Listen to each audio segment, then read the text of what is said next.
Olá, está começando mais um programa Arte de Viver e hoje eu recebo a psicóloga Sandra Lia Rodrigues Franco. Tudo bom? Que prazer bem, ter você Mônica. aqui, que vem nos falar sobre o seu livro A Busca de um Diagnóstico, ensinando a aprender e aprendendo a ensinar, não é verdade? É verdade. Então, Sandra, conta um pouquinho a história do livro. Por que você resolveu escrever um livro? Esse livro é uma história de vida. É uma história de vida embasada na ciência.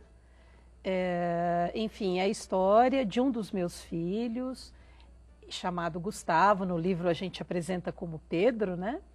E ele tinha uns comportamentos diferentes desde pequeno. E isso me instigou, me motivou a deixar registrado alguma coisa para poder ajudar pessoas. Né? Então, essa é a história, né? Começa assim. Por quê? Porque eu queria compartilhar com as pessoas. Então, o livro fala da sua experiência com o Gustavo, não é? De ser mãe do Gustavo. Conta um pouquinho a tua trajetória, como é que foi? Bom, o Gustavo nasceu de cesariana, uma criança normal, uma cesariana tranquila, com 4 quilos e pouco. E nos primeiros meses eu percebia uma labilidade de humor muito grande, uma alteração. Então, ora ele ria muito, ora chorava desesperadamente. Então, eram 15, 20 vezes por noite acordando, então não fazia muito sentido. E isso me chamava a atenção. Uma outra situação que me inquietava um pouquinho era quando ele teve uma marcha normal, começou a andar por volta de 1 ano e pouquinho, ele demorou muito a falar.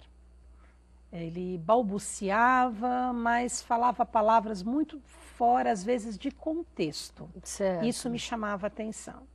Com 3 anos, mais ou menos, já onde a fala já deveria E estar. até aí você não tinha buscado ajuda? Não, porque a gente acaba lidando na área, né? Claro. Os próprios colegas diziam, imagina, cada criança fala num tempo determinado, deixa para lá. O meu filho começou a falar com 4 anos. A gente começa a ler na literatura e percebe que existem atrasos, né? Mas com 3 anos a coisa... Falei, não, eu vou buscar uma fono e ver o que ela acha, né? E aí começa a história de uma busca quase que desenfreada a profissionais que pudessem diagnosticá-lo. E aí, como é que foi essa busca? Eu fui buscar um profissional da área da saúde. Quando eu falo da área da saúde, eu me refiro aos psicólogos, aos médicos, assistentes sociais, fonoaudiólogos, terapeutas ocupacionais, enfim, uma equipe. Né? Então, eu não vou citar se não, é nem um nome, outro, lógico. Não, eu digo assim, até a profissão. Mas, enfim, a questão diagnóstica foi que a primeira, né? Eu cheguei num profissional e eu disse que meu filho tinha um comportamento diferente e ele me lembrava muito uma criança autista, muito de leve, mas ele atravessava a rua e não olhava para os lados. Tudo bem, era pequenininho, mas chorava muito, não se comunicava com as pessoas do jeito que nós consideramos o normal. Ele era irritado às vezes e às vezes muito feliz, muito carinhoso e ao mesmo tempo muito bravo.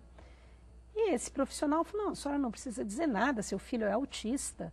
E fecha um quadro diagnóstico aos 3 anos, mais ou menos, de uma forma um pouco precipitada, talvez, porque até que o tempo de consulta é muito curto. Sim. Então, eu fiquei muito assustada, saí dali chorando, porque aí meu marido havia me ligado, ele estava fora de Santos a serviço, e ele disse, olha, mas o profissional olhou para o nosso filho? Eu falei, não. Ele conversou com o nosso filho? Não. Então, ele se baseou no que você disse para diagnosticá-lo.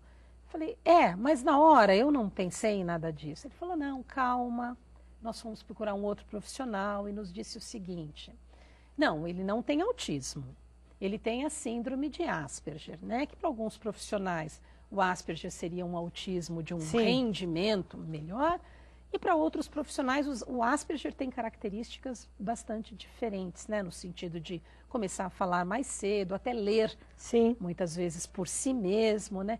Ele não. Então, descaracterizava a síndrome de Asperger. E é isso que ele tem? Não. E aí houve mais vários diagnósticos, né?